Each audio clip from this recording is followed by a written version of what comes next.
More variety.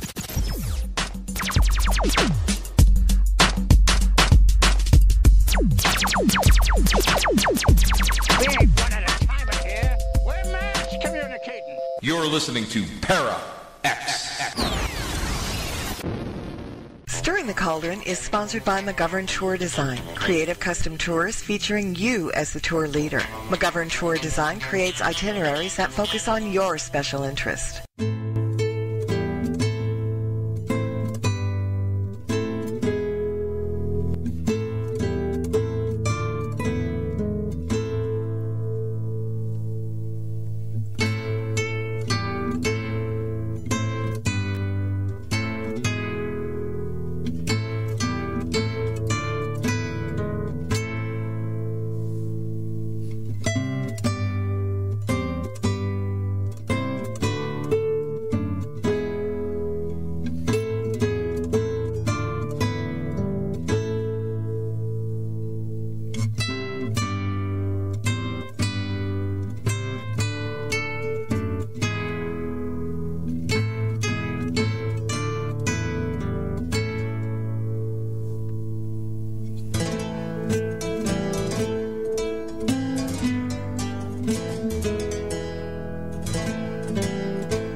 Stirring the Cauldron.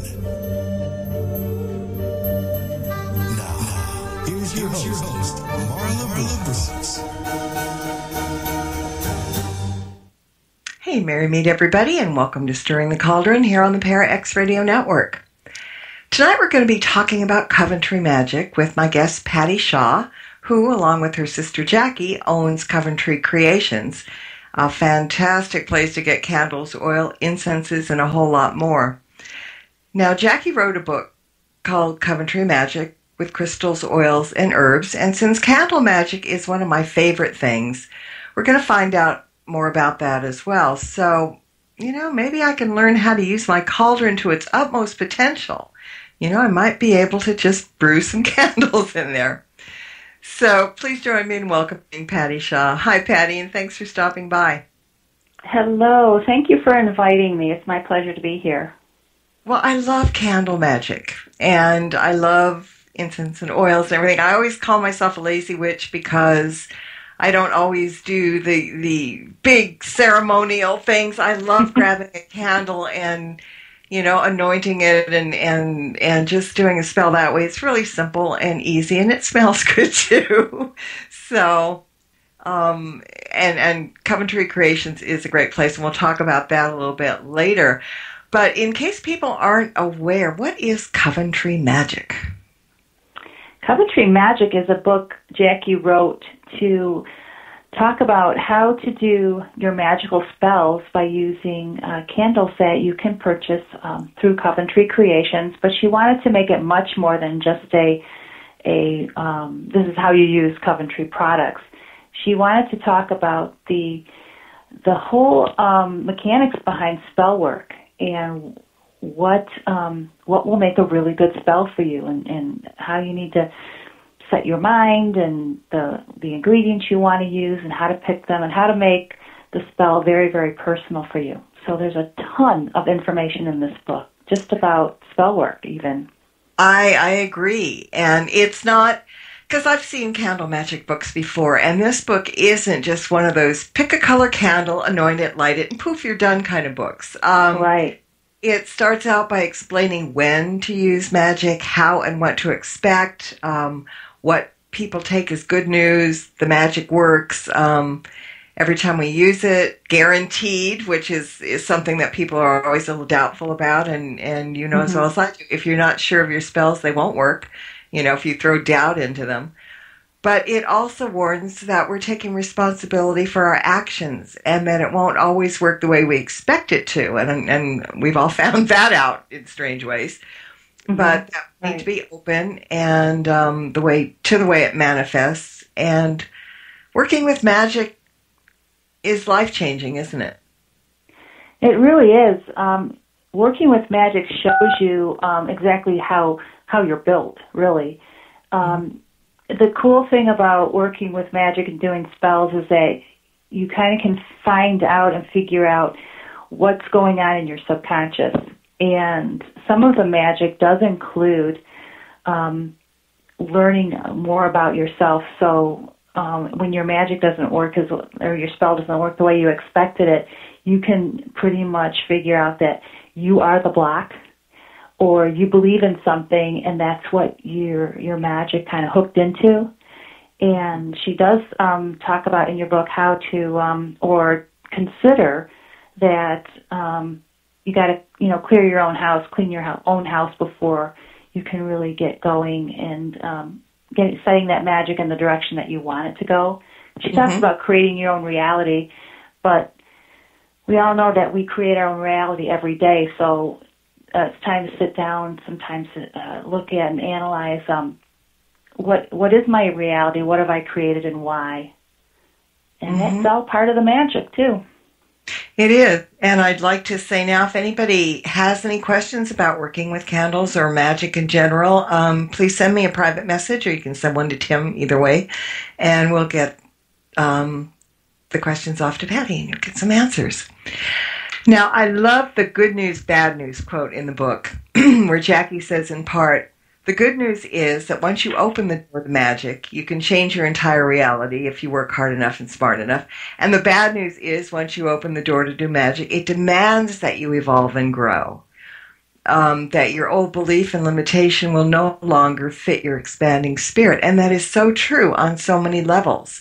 I think a lot of people are content to kind of stay where they are rather than growing, and sometimes they need that push.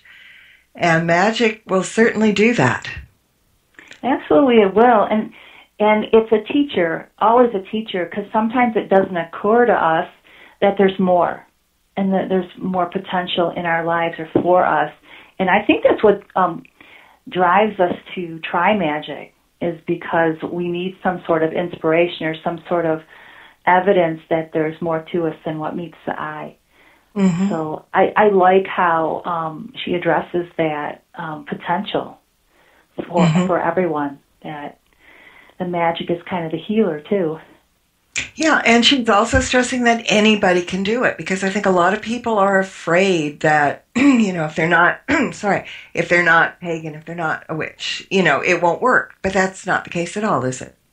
It really isn't. I'm a perfect example of that because I'm not pagan, and magic works for me all the time.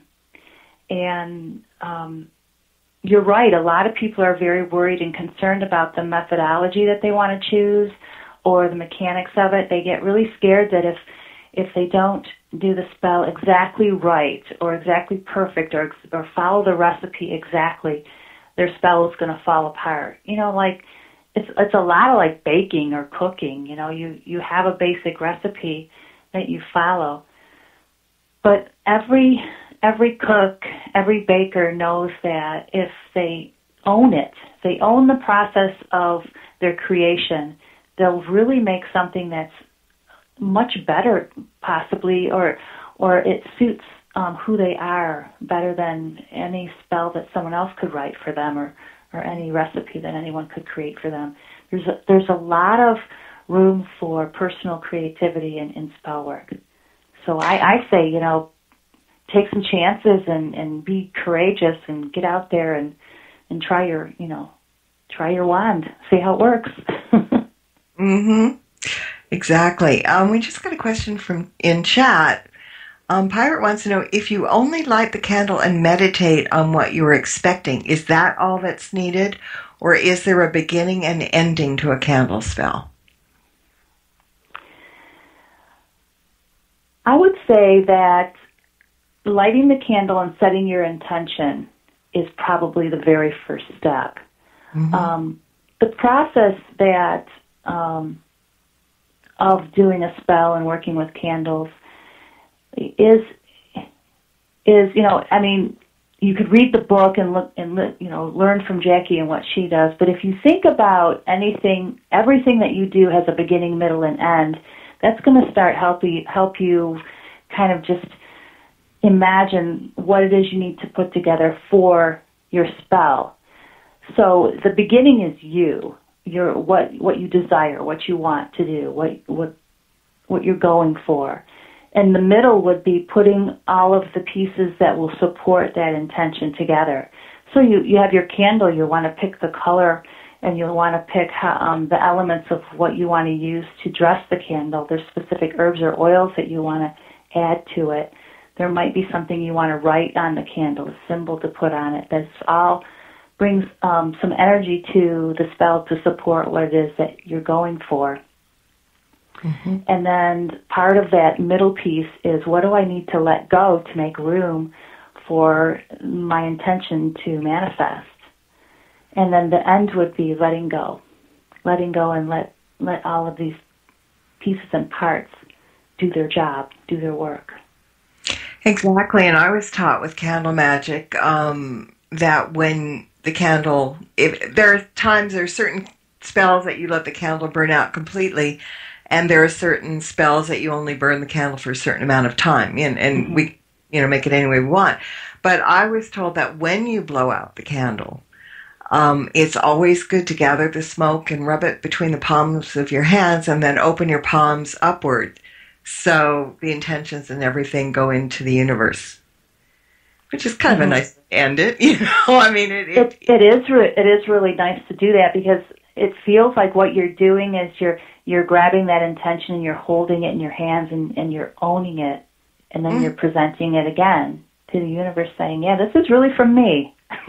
Yeah, in Witchy Talk, it's one of those "so mote it be" moments, that's it. Yeah. Focus kind of thing. Yeah, and the action of opening your hand, palms up, is the surrender piece that is always very good to say that this is what I started. Now, universe, take it to the next level, because many times the universe knows better than we do how to make it happen. I think. Yeah, we have our limitations. We have our we've only gone so far in our evolution, so it's nice to get a hand from those that know better than we do. Mm-hmm. So, in your opinion, when is it appropriate to use magic? Now, that's kind of a smorgasbord question to ask, because everybody has a different idea of it. But what's your thoughts on that? Oh, for me, the most appropriate time to use magic is when I'm feeling really stymied, or I'm so overwhelmed with my own emotions and agenda that I've locked down my potential or my options for myself. So sometimes the magic is about, free me from this knot I've just tied myself into. So, and then there's other times where you know that you're not going to be able to get this done on your own, and you're asking for help. Right. Yeah. And so anytime that the magic or the thing that you're going for is to improve yourself, your life situation, and you know that it's not going to limit or interfere with anyone else's free will. Mm-hmm, that keeps it pretty harmless. Yeah, and that's exactly it. Because some people will argue, well, you should only use magic when all the mundane ways don't work. But I think it can be hand in hand with that. I don't think it has to be one or the other. Yeah. Well, I agree with your point too. Try the practical applications first, and if that doesn't, get you what you're going for, then start pulling in the energies from around you to inspire to take the situation to a higher level. But sometimes because of your state of heart or your mind or your emotions or your situation prevent you from exhausting all the practical means. Sometimes you don't have the money to to do what it is that you need to do. And if your magic is about attracting money, then you might ask for help with, point me in the right direction for where I'm going to be successful in putting together a job situation, put me in the right direction for finding money in my own personal bank account. Maybe my magic needs to be, let's take another look at that checking account. Maybe I screwed up somewhere and I didn't see it before. A little spell for clarity of mind and accuracy and in your math might be what's in order. Exactly. So, yeah. Magic can be just a little tiny helper, can be giant and huge. Yeah. Well, it's all how we cast and how we make it, Our intentions are what guides it. So if if it's really important, it'll be a lot bigger than a little tiny little favor on the side. Uh-huh. We've got another question from the chat room. Excellent. From Ladine. She says she uses a tea light so it can burn all the way down. Is this appropriate?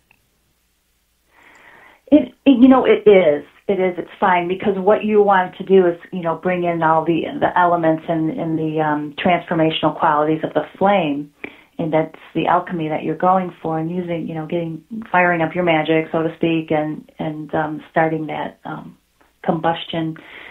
But over here at Coventry, we say, why use a little candle when a big candle can bring you more results, better results, or better understanding as to what's going on. Sometimes that tall candle will give you messages in the way it burns down, the way the flame performs on the top of the candle, the way the molten wax flows into the tray and makes a picture for you so you can read the picture. If the candle burns down one side or right down the middle, that's a message too. And there's some really good information in the Coventry Magic book on how to read your burning candle, and that could be very cool and very insightful too. Yeah, I was going to talk about that a little ways down the line, because there were things in there that I just didn't really even consider or think about, and I'm learning new stuff. There was something in the book about old school candle magic and 21st century candle magic. Now, what's the difference between the two? Well, I'm not exactly sure what she was going for in that one. Can't say I know the book by heart, but there is some old school stuff. Meaning, what did our grandparents, our grandmothers, or great granny say about candle magic? And then there's how it works today, meaning our current today's impression of what's going on. So I wish I could answer that more thoroughly for that. Maybe that's something that would be really cool to pick up the book and read on, and Yeah, exactly. send Jackie an email if you really needed some more clarification. Okay. Let's talk a little bit about candle spells and their preparation. For example, what is the difference between anointing candles and fixing them? Okay, anointing a candle is where you'll want to bring your oils into your spell work and rub that oil, which is going to be an oil that has an kind of a different quality or energy to it than the candle does, and that kind of makes a twofold energy presentation. Well, now wait, for I'll you. interrupt you because that's interesting. Usually people use the oils or the herbs or the crystals that go exactly with what the candle does. So I like that. Yeah, we like to mix and match, our components as we're working with the candles. So if you have the need to get this job and you want the potential employer to really pay attention to you, you might want to take a Crown of Glory candle and anoint it with a Hydron oil so that you have the Crown of Glory will help you bring your best out and will help them see your best. Mm-hmm. And then the Hydron candle or Hydron oil will give you that silver tongue that you need to say exactly the right thing at the right time. And that all works together to impress your potential employer or business in a business meeting or any time that you need help getting someone to understand what it is you're selling or your powers of persuasion are magnified, and then to have the perfect words come to your tongue. Mm. How many times have we been in a meeting where it's like, after the fact, you go, God, I wish I would have said, fill in the blank. Hindsight review, and you could drive yourself crazy with that. Exactly. I need that when I'm on the air. That would help a great deal. Yeah. Yeah. During any time we teach a class or give a presentation or we're trying to explain something, it's like, oh, hi, John, I'm just going to take a bath in that. I'm going to have to stock up, I think. Really? All right, so that is anointing. Now, what is fixing the candle? I don't have any idea. I was just looking through the book to say, what is fixing the candle? What did Jackie come up with there? Is this an older thing that you do? I saw it quickly in the book, and no, I only know anointing. This is as far as. But I saw it in there. Well, we'll have to look it up in the meantime. But so the other thing that I like though about anointing the candles was that in the book it talks about anointing them gives the candle life and spirit, and it's waking up its magic. And there is a little more to it than just dabbing on a drop of oil and lighting it. And the way we anoint candles is equally important as what we anoint them with. So how do we turn a blank candle into a magical one? Well, the first thing is mindfully choosing what it is you want to anoint your candle with. Mm-hmm. And another thing that Jackie loves to do, and she teaches this a lot in her classes, is you talk to your elements, your oil, your candle, your herbs, and that wakes them up. And then also she likes to wake them up with a little alcohol or a little coffee, depending on what kind of spell it is. Mm-hmm. And what she's saying that does is that the energy or the divas of the components, the herbs are plants, they're living, they're alive, they have a diva energy to it. That wakes up the diva, and now you're working in partnership and working towards the goal or your goal together, and you're inviting them in to help you. And that's the magical part, by waking up the energy and giving it a purpose and a direction. Energy can lie dormant until you say, hey, this is what we're doing today. And it says, oh, okay. And that's part of using your mental energy too, which is your intention. And the intention just slides right onto the energy and shakes it up and gives it definition and direction, and then off you go. Mm-hmm. Now, there's a difference in anointing from the top downwards or the base upwards. How do we know which method to use? Yeah. On the spell. Yeah. I'm sorry. Go ahead. What was that? I guess it kind of depends on the spell, what you want, whether something to. Yep. You've got to follow the what makes sense for the direction for the energy to flow. If you're thinking top down, what is it that you're minimizing, or what are you going that was too large in your life and you want to make it smaller? Or what do you want to take that's an idea or a concept or that's just plain energy in your life and you want to ground it so it can manifest and turn into something physical? That's your top down kind of energy. Mm-hmm.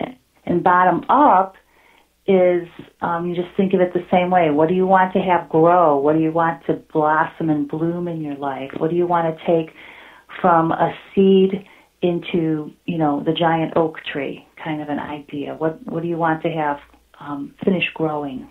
Mm-hmm. You think of it that way. Mm-hmm. That's a really good way to explain it, actually. Thank you. It's simple.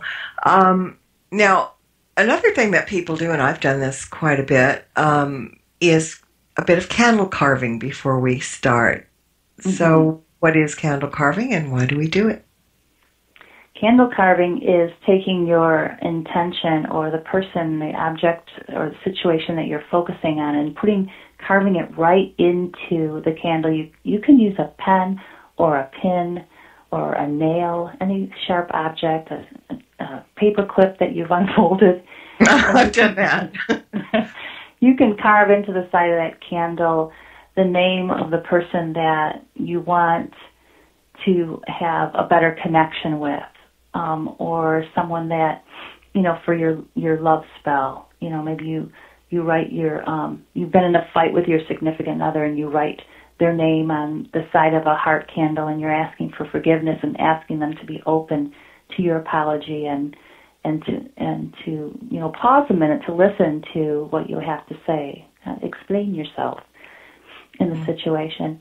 And then there's symbols that you can carve on the side. Again, symbols have really powerful energy in them and they have meaning to you, and you want to always pick a symbol that has a meaning to you, and also the symbol that you understand the history of it too. You don't ever want to put a symbol on a candle and part of your magical spell that you don't fully understand or know its history, because you could accidentally draw in some energy into that spell that was not intended. And then you've got a little wild magic on your hands, and you got to now do another spell to straighten that out. I know. Things backfire if you're not totally careful. And I know a lot of people also, they'll write words, they'll draw like a dollar sign for money or something. A lot of people also use rune symbols. Yeah. Runes are great symbols. Mm-hmm. Yeah, you can draw them a lot easier than you can pronounce them. Yep, and you can look them up if you're not sure. What does this mean? Exactly. Yeah, it's like covering your butt when it comes to runes. But exactly. People sometimes they think that by carving into a candle they're destroying it or doing something, not great with it. But it's helpful to the spell. Yeah. Think of it as enhancing the energy there, just like anointing it. Mm-hmm. Mm-hmm. Now, also, we're talking about herbs with candle spells. Now, how do herbs fit into doing a candle spell? The exact same way as the oils and the carving and anything else that you do, your mantras, your prayers, your intentions. It adds another layer to it. Where the herb, like symbols, the herb already has its preordained way that it is, its signature energy. So knowing the specialty of the herb is really important. So if you don't know it, off the top of your head, look it up so you can pick the right herb for you to work with. If you're working money spells, you certainly want to get into your spell the herbs that are known to and historically have been used to attract prosperity and money and opportunity to you. Mm-hmm. Now, do you, because I've gotten some essential oils in the past that had herbs in them. So that's kind of like a 2-in-1 kind of thing. But when you're using herbs in candle magic, do you just have the herb next to the candle? Do you wrap it around the candle? How does that work? You can do a lot to bring the energy of the herb into your candle spell. Like you could squish it onto the side. You can pulverize it and dust it into the top of the candle. So as the flame starts to melt that top of that wax, it'll start to burn the herb. Make sure it's really tiny so you don't have a bonfire in your hand unless you're, prepared for a bonfire. But bringing that herb and helping it transition into its next phase, which would be, gas, will set free that essence and that energy and, send it off, with your spell magic out into the ethers to make it so. So yeah, you could smack and squish it onto the side of the candle, put it at the base, and let the candle burn down into the herbs. And then once the herbs ignite, then you feel like you've come to completion of the spell because now you're down to the herbs, and that's the last thing that was going to happen for this to know that this spell is gone full circle. Exactly, and some of them smell really lovely too. Yes, they Some do. not so great. I'm not a big fan of dragon's blood and things like that, but because they don't smell really good. But just imagine, some really sweet peppermint or something. It's a good thing. Yeah, all right, it thinks that it's okay because not all medicine tastes good, right? That's right, but it works and it's good for you. Yes. Exactly. All right, so once a candle is lit, we can get clues as to how, we were talking about this a little minute ago, we can get clues as to how the spell is doing by learning the language of the candles, watching how they burn. Some things we look for like sparks or smoke or flickering flames. You want to talk a little bit about that? Because those are the things a lot of people overlook. Yeah, the way the candle burns and how the flame dances can tell you how fast your magic is working, whether or not your magic has hit a block and is working through that block, and then kind of can give you some clues as to the spell's done. It's done its work. Now you do your job by waiting patiently and look for clues too. So the sparking, and I may have different interpretations as Jackie does. Again, I didn't memorize her book, but the sparking tells me that you've got some activity going on that's adding to the energy of your spell. So you're either getting, it can tell you that you're getting assistance, or it can tell you that it's hitting some resistance but it's working through it. A candle that burns, the flame that gets really, really tall, means that it's reaching out and reaching maybe even over and above a hurdle. But it is being fed very generously, and it's the taller it's getting, the more you know that this spell is being fed and being supported. Flames that drown and go out tells me that there's some personal work that needs to happen in order, or some different kind of spell needs to happen before this one that you just did is going to work. So you may need to do an uncrossing or some sort of spiritual cleansing or releasing of some things that you might be hanging on to that aren't good for you. Mm-hmm. And also, go ahead. No, I was just... Okay, your turn. I love cat and mouse sometimes. No, go ahead and finish your thought. Well, then we have, especially with Coventry Blessed Herbal Candles, we have, because they're so tall, you might get a message by the way it burns. Like if that wick burns right down the center and leaves the walls, I take that as that you've got some serious protection happening, or you have some boundaries that are working for you. So you have to actually look at the situation, what you've asked for, and the people involved, and on which side of that answer that goes on it. Do you have, is this protection, or is this boundaries that are interfering with, making you less free to move about your space? If it burns down one side or the other, and you know that there wasn't a draft coming in to influence the way the candle burns, you can use that as an indication that something is standing to the right or the left of you that is acting as a block.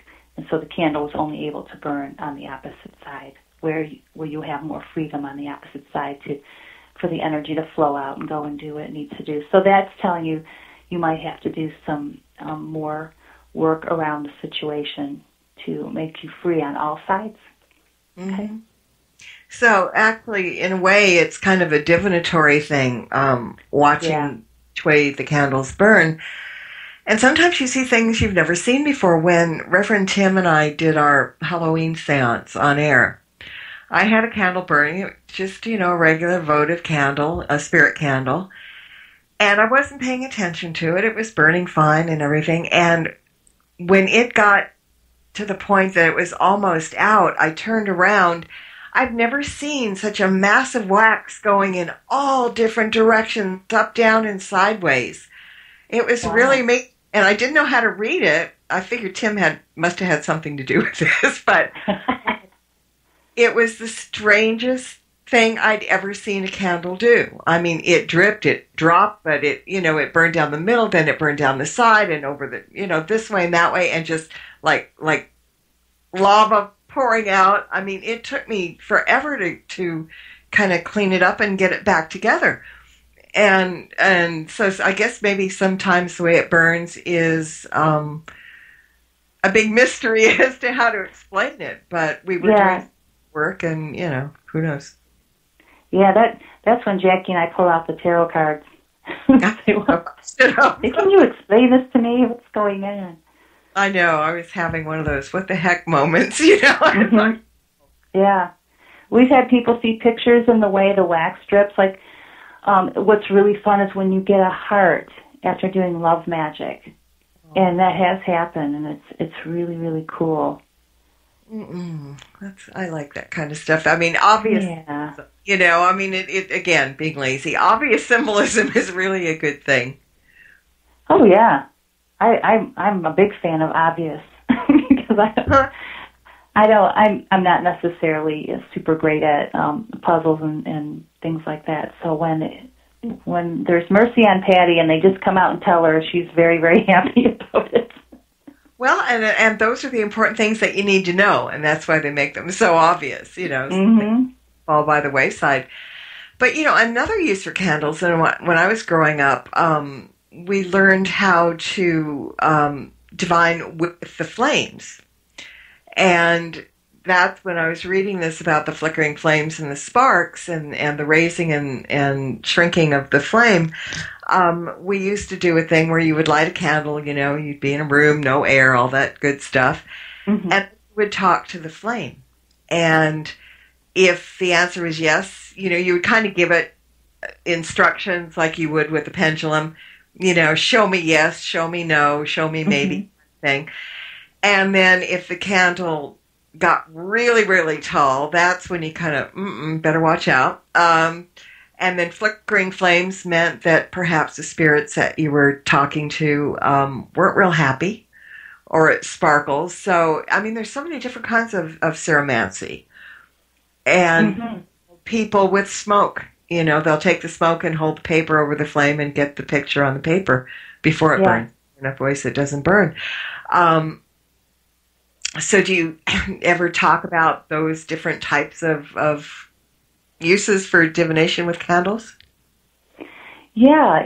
We had a whole bunch of people over to the factory one time, and we played around with the smoke on the paper, and then everybody had opportunity to smoke their paper, and we had a gal who's a psychic come in and interpret all the papers, and she would see messages from loved ones, and she would see challenges that somebody was having, like right in the smoke, and it was very accurate. And mine looked like a mouse had skittered across it and ran in every direction before it finally left the paper. And she says, "You a little stressed out, Patty?" Well, good. I got a lot to do. Yeah, some more obvious for you. Yeah. So it was pretty cool. So that there was also that psychological aspect there. That okay, you're not admitting that your plate very full and it's bothering you. So here we go. It's right here on the smoked paper. You don't have to hide anymore. Well, sometimes you can't hide. You can run, but you can't hide. It'll catch up with you. That's right. It does catch up with you. I was also reading about a dripping wax spell, where you take the wax and put it in water and kind of read what the shapes come in. Yeah, that's real similar to tea leaf reading too, but that's really fun too. Because you can't control it and you don't know ever what you're going to get, you know that I'm not just making this up kind of question is annihilated, because you've got an opportunity to let spirit move the energy in a way that it can talk to you and give you your messages. The idea though is to be really soft with your judgments and allow your perceptions to be really inspired. Use your intuition, and then you can start reading the messages and reading the symbols. Like reading clouds. So I see a dog, and oh look, there's a dog catcher coming to catch the dog. Oh, it's like, oh wow. Is your past catching up with you? If you train your eye to see things like that, like if you look at a shrub and see a face, or in the grain of wood, and that's the same thing like a cloud, it's really an easy thing to kind of get used to doing. Mm-hmm. Right.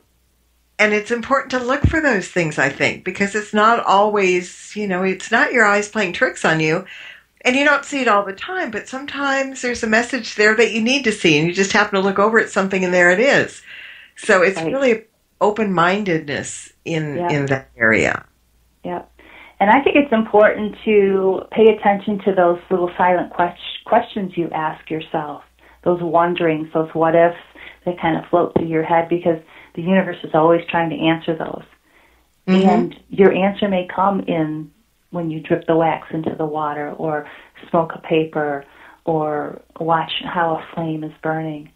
And if you can pay attention enough or remember enough what it is that was on your mind, you're going to start finding, getting your answers. Mm-hmm. And all move so. Go ahead. No, I just say you have to keep your eyes open and your mind. Yep. Mm-hmm. And try not to move so fast through your life that you've moved on to the next thing before you had a chance to kind of evaluate or catch the answer that's coming your way. We just like next. So if the answer doesn't come immediately when we're thinking about it, we think that it's not coming, which is not true. And you chip yourself out of the answer or the inspiration that's coming. Well, exactly. And the other thing is that some people don't believe that when you think something, you don't have to say it out loud. It will still go out to the universe. A thought is a thought, whether it's loud or not. So, kind of be careful and don't be surprised if you get a response to something that you didn't say out loud. Yeah, exactly. If you're wondering about something, must mean you need an answer. Sorry, they will pick it up and answer the question. So hopefully, as you said, you don't forget it before I know. You answer. Hey, you have a smartphone, just type it right into that little notebook right there.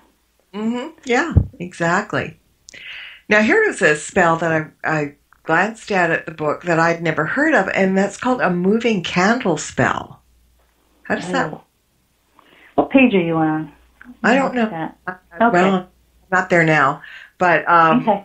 Look, while we're thinking about it, but it had to do with kind of like forwarding your intentions and writing things down. Oh, I know what she was talking about. Yeah, you're literally moving the candle towards your goal. So you were like acting out the spell coming to fruition. So you're moving the candle forward on the plate. So if you start out here with your love spell and you have the candle here that represents you, and then you'll have a candle over there that represents your soulmate, you would move the candles towards each other with each day. And then they come together, and then at that time, that means that it's time for you to start looking for your soulmate, for evidence that your soulmate is close.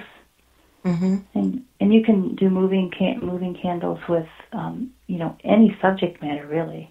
Moving towards the finals, you're taking finals. So as you're studying and you're moving your candle towards it, writing a successful test.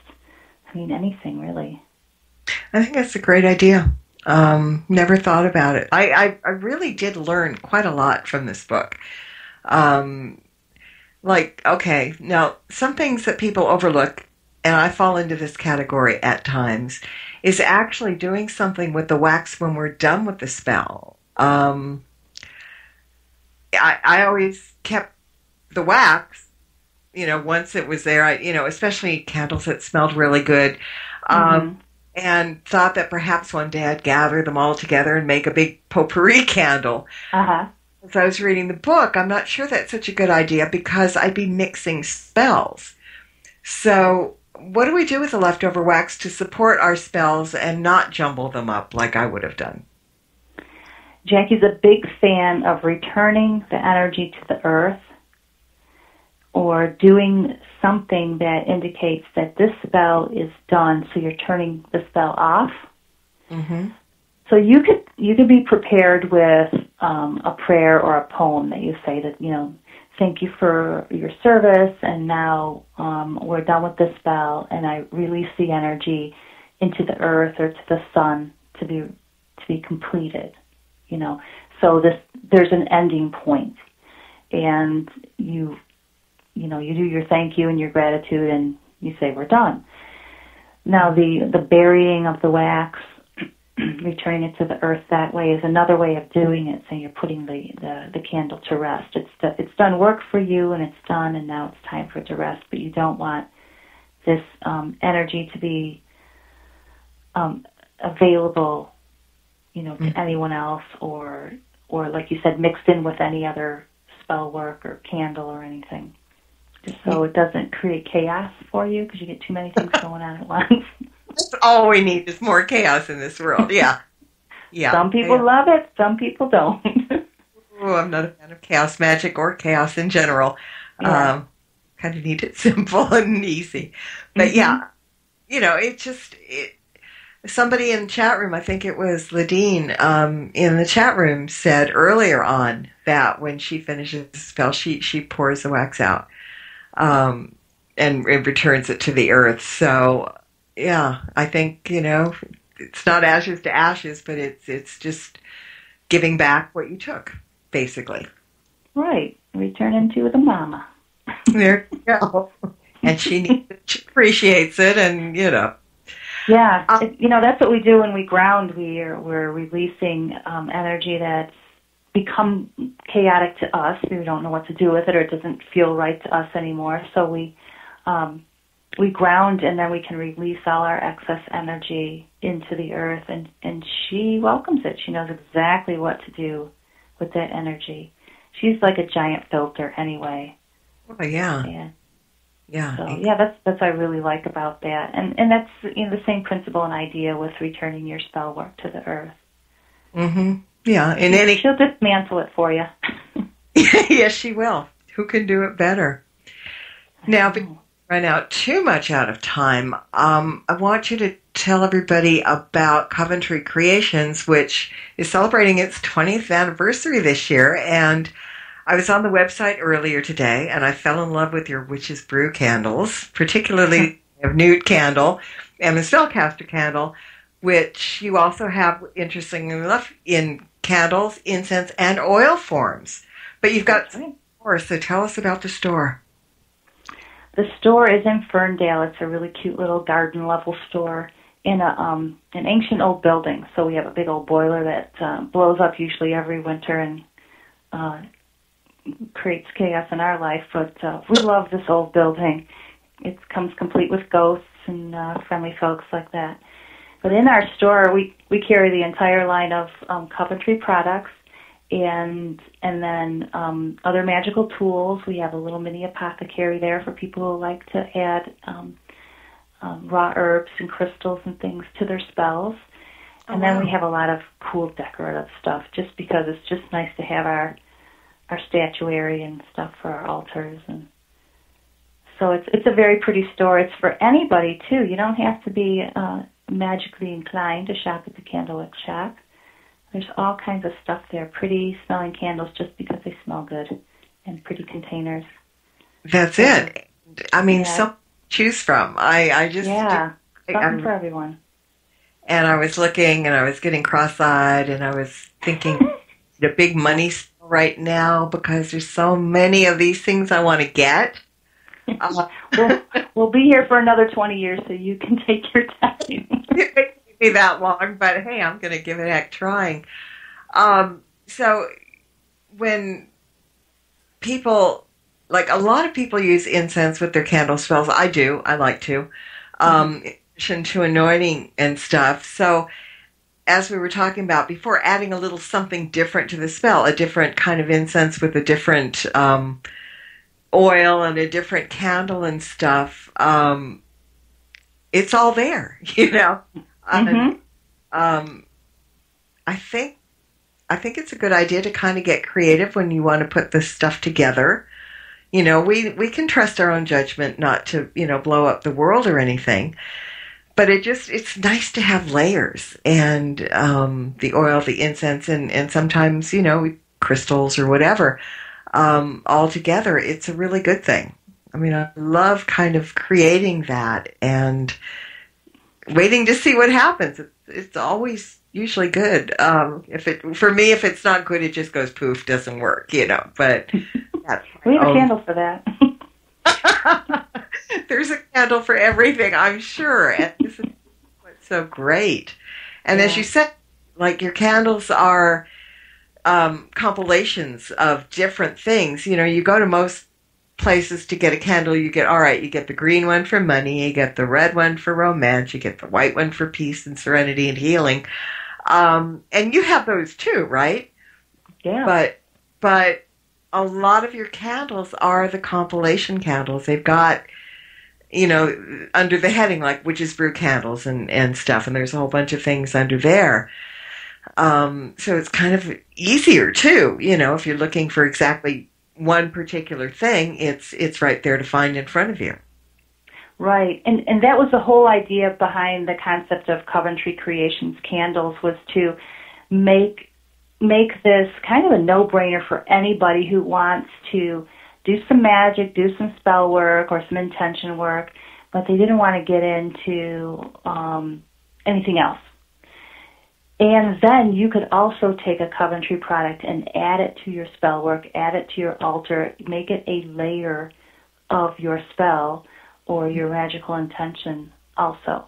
So our product kind of swings both ways for people who want to do more with it and add their creativity and own it and make it their own kind of thing going there, or someone who just says, I'm just going to light this candle because on the label it says this is for love and I need love in my life and I believe that this will work for me. Boom, light it and let it rip.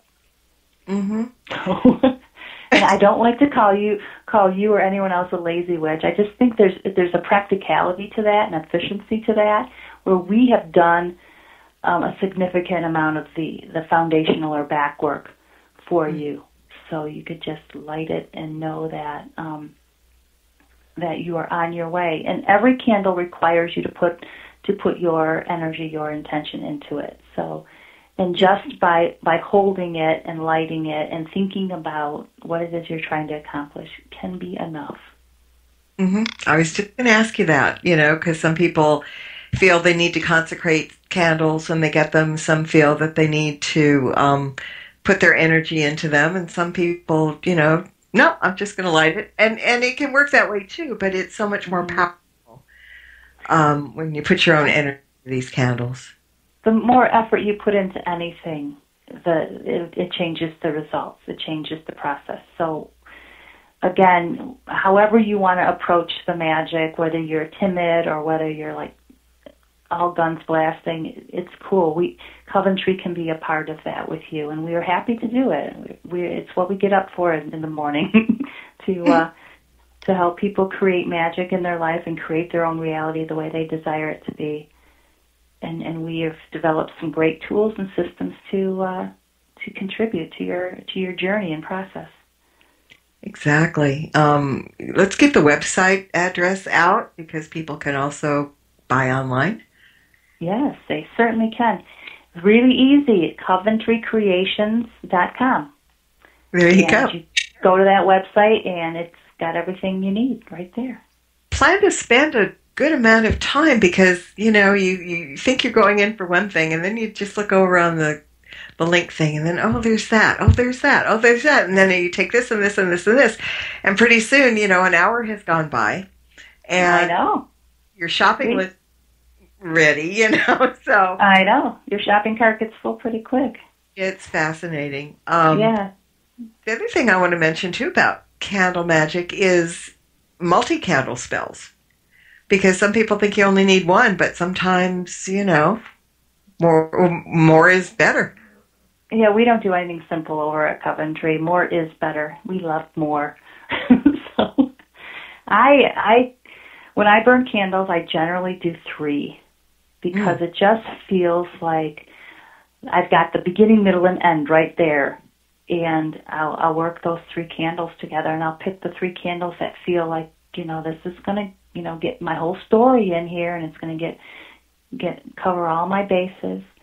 And that's kind of just how I've always approached my intentional work and magic work and spell work and anything that I want to do to help me, get where I want to go. So that's me. I like 3. Well, 3 is good, and it's also, triple goddess, if you want to look at it from that standpoint, 3 stage. Right. So, yeah, it can go any way. And I've done that before, red one, green one, white one, whatever. It was full, and it's really nice, too, when there's scented candles, because the extra bonus is that you get this lovely potpourri. When I was a kid, I live in L.A., and we have a place called Olvera Street, which is like the oldest street in Los Angeles, and it's a big tourist trap, but it's got really neat things. It's got the first house that was ever built in Los Angeles there. And they had a candle shop, and Olvera Street is quite old. And you would walk into this candle shop and take 3 or 4 steps down off of the street level, and all of a sudden, all the smells of those lovely candles all intermingled with each other. It would just make me smile. Mm-hmm. Yeah, well, that will really take you back then if you made it over to the candlewick shop, because that's the same experience.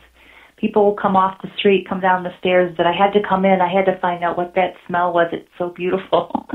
And we couldn't tell them because it's all the candles mixed together and all the incense. Yeah, I mean, it's lovely. I've got a cupboard where I keep incense and candles and stuff, and sometimes I just like to open it and stick my nose in it for a minute. It's just so yummy. Yeah, it is. It's for me, it's a childhood memory, but also just a very lovely thing. So, yeah, the more candles that you can burn, the better. And again, with spells, you don't always have to, get the biggest, or you don't always have to get the smallest. But I like to vary things. Sometimes I'll use a tape. Sometimes I'll use a votive. Some people use tea lights. It doesn't matter. I mean, with candle spells, it's your intention and your preparation and just doing it right that makes it work. And, if you really need something that you think you need a green candle for and you just don't have it, light a white candle, etch a money sign in it or something. I mean, there are set rules, but I think not really. I mean, the major set rule is never leave a candle burning alone, by itself. But other than That's that, a very good rule. yeah. It's a safety first, Well, yeah. So what good is a Burning spell? down your house is not the way to do your prosperity spell. Yeah, exactly. Not much. You will prosper in many ways, but that isn't one of them. Not unless you have an excellent insurance policy. Yeah, there you go. But to tell people, I think, don't be afraid to try. Just do it, and you'll see. As long as your intentions are in the right place, and you have your mindset as to what you want done, and you see it through, you're not going to do anything wrong. You're not going to fail. And as the book says, you will grow, and that's the most important thing. You will evolve by doing that. Yeah, and you'll gain your confidence. And then one day you'll wake up and say, I am the magic. I cannot fail. That's how it works. You get so in touch with the beautiful creative person that's just been trying to get out all these years. Exactly. And doing magic helps bring that out. Yes, it does.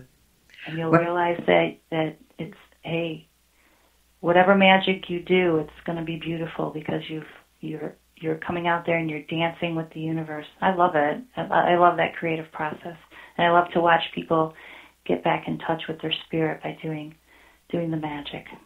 Yeah, well, that was a great quote. I love that. But now we're going to need to do a candle spell because if we don't get out of here in 2 minutes, we're going to go poof. So say that I know that you're co-authoring a book with your sister about called Do It Yourself, Akashic Wisdom. And when is that book coming out? That's coming out this year in October 2013, hopefully. It's fall release anyway. We're really excited about this book. It's going to be awesome. I wish we had more time to talk about it right now, but I'd like to invite you back to talk about it out, or just be back before it's out, because that would be great. So I want to thank you so much for joining me tonight, Patty. Again, please come back and we'll talk some more candle stuff in the meantime. And as always, I want to thank everybody for listening in. And until next time, everybody, blessed be and merry meet again. Good night. This has been another edition of Stirring the Cauldron with Marla Brooks. Be sure to tune in next week at the same time for another great guest and more fun. Any rebroadcast or other use of this program without permission is strictly prohibited. Copyright 2009.